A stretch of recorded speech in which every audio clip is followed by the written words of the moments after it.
The 7th annual West Cork History Festival, which is currently taking place at Inish Beg Estate near Baltimore, is focusing on the Irish Civil War and the decade of centenaries. Hi, I'm Dr. Edward Burke from the University College Dublin. It's my first time at the West Cork History Festival, so it's been a real pleasure to come home to West Cork and spend time in this absolutely stunning place with just such a varied and thought-provoking range of speakers. We've been looking at everything from civil wars in Europe, in terms of comparisons between Finland, looking at Greece and bringing it back home to Ireland, our civil war.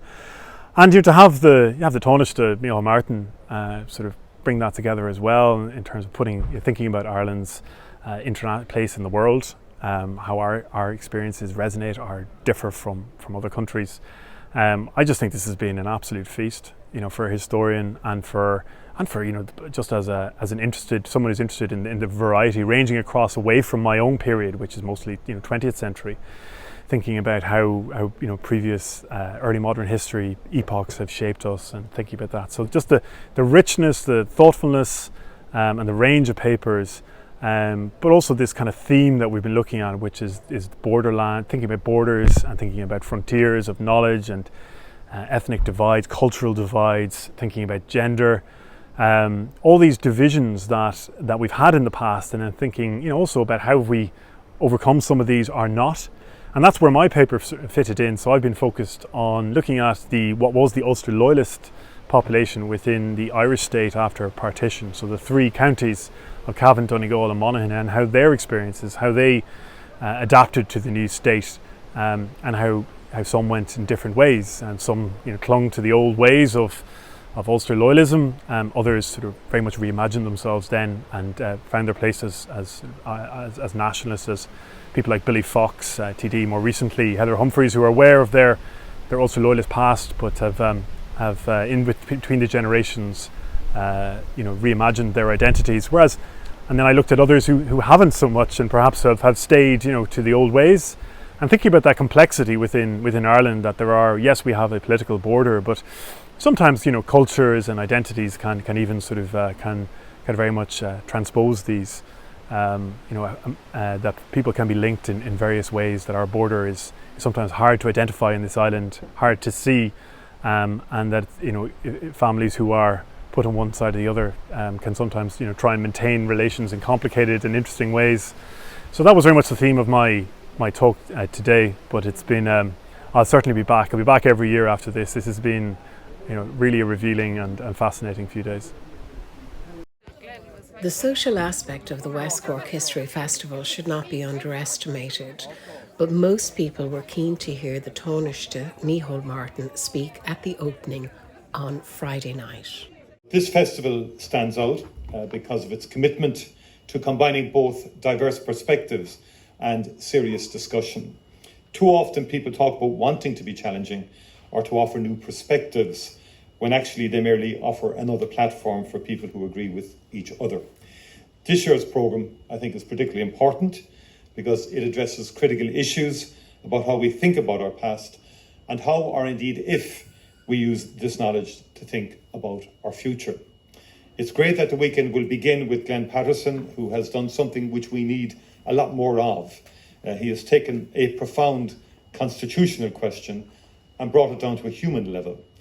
In his book, The Last Irish Question, he shows the complexities and indeed the often simple reference points which are central to how Irish people consider the future and to what confronts us if we are to unite the people of this island in a manner which breaks the cycle of division and misunderstanding which has grown since partition. I particularly welcome the linking of this discussion to the decade of centenaries, an effort by the government to find a way to support active remembrance of a tumultuous period in our history. The approach to the decade of centenaries was developed from earlier commemorations of the famine, the 1798 rebellion, and the 90th anniversary of the 1916 Rising. And those commemorations showed that it is possible for a modern international democracy to balance reflection, questioning and celebration in a way which is positive and not exclusionary. In many countries in the world, including in parts of today's Europe, foundational events are used by those in power or by political movements to promote an orthodoxy about what constitutes the nation and who belongs to it.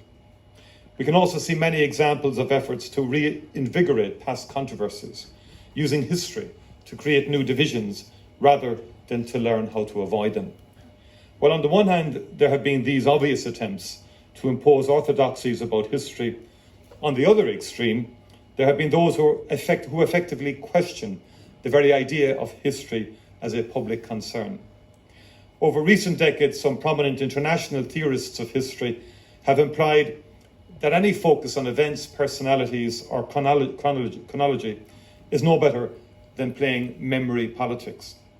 By this reading, it is an exercise in raw power to try to set any agenda for historical reflection or to claim that we can agree particular events and personalities as being important enough that we should try to know the details of them. I think both of these extremes are wrong, and I believe that the decade of commemorations proved that another way is possible. Developed in a cooperative manner, which combined political, academic and community inputs, there is no doubt that the events of the decade won broad public support and brought to light many new themes which have given new life to academic research in particular.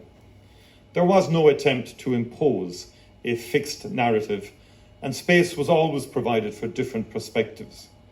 As a state, we did honour key events and a generation of men and women who achieved remarkable things, but we never attempted to make agreement with this agenda a requirement for being viewed as fully Irish or to exclude minority voices. I think it was a particular success, but there are undoubtedly questions which remain. A series of events, such as were held over the last decade, could not reasonably be expected to completely change perspectives. While many did use it as an opportunity to engage with the full complexities of a period of unprecedented change, others looked more towards reinforcing strongly held views. As I look back on the many events of the decade, and in particular those of recent years, I see a number of important themes emerging. During my term as Taoiseach in particular, I accepted a wide range of invitations to address specific events concerning our revolution and the events which followed it. It has long been the view of my staff that the surest way to disappear from the media is to deliver a lengthy and considered speech to an expert audience. In spite of this, I thought it was particularly important in recent years to commit the time to go into depth about key events which shaped our country and how we engage with our past. There is no doubt that this is a new age in Irish historical research. A generation of scholars who have had access to research projects, research supports, and newly opened archives have used this opportunity to produce a breadth and depth of research which is only beginning to have an impact on wider understandings. During the past decade, we've not only heard about voices and groups who had been missing from the story for 100 years, we have been invited to look at well-known personalities and movements in new ways. Without being destructive or driven by fixed ideologies, we have had an opportunity to forget about putting people on pedestals or tearing them down. Instead, our academic community in particular has largely sought to restore what has been called the Last Nuance of the past. Without any resort to tokenism, we've been shown time and again how central women were to our revolution and society during those critical years. It was in many ways a moment of great hope, decisively extinguished in the early months after the treaty. A revolution which began with a powerful statement of offering rights to all and a desire for an inclusive, non-sectarian republic, ended with the effective exclusion of women from most public offices for 6 decades. For me, one of the most important developments in recent years has been that we've begun to place our history more within the context of international and particularly European events. It is in fact only when we see how our revolution and civil war fit within the narrative of events happening in many other places that we can properly appreciate what happened here. 1916, the War of Independence and the Civil War are only really understandable when you see the nationalism of the time, the collapse of historic empires, the most concentrated period of state formation ever recorded, and what is now widely understood as an extended civil war in Europe. In addition to these, you have the impact here of a world war, a terrifying pandemic, and the radicalism of the first generation to have had wider access to education. It is in these new perspectives that the last decade of events has shown us an agenda for the future, which is also highly relevant to the challenges of today. Growing authoritarianism and imperial revanchism is a threat to every liberal democracy. If we are to overcome this threat, we need to understand it and study it. And of course, we need to challenge ourselves more in how we reflect the values of inclusion and reconciliation in how we view our identity and our history. It is a harsh fact that we still largely fail to meet the challenge of including within our views of what it means to be Irish, events and personalities from other traditions. In fact, efforts to promote a distorted, sectarian and inflexible view of our history is a reality. The use of schoolyard abuse to attack anyone who takes a different approach has grown consistently in recent years. The growing evidence is that we do not know each other well enough on this island. We have many views about each other, but they are not backed up by sustained engagement or understanding. And this is something which Glenn has explored with a great sense of humanity and humour in his excellent book. Research in the past year showed that the level of knowledge in the Republic about life or even basic issues in the North is low and not rising.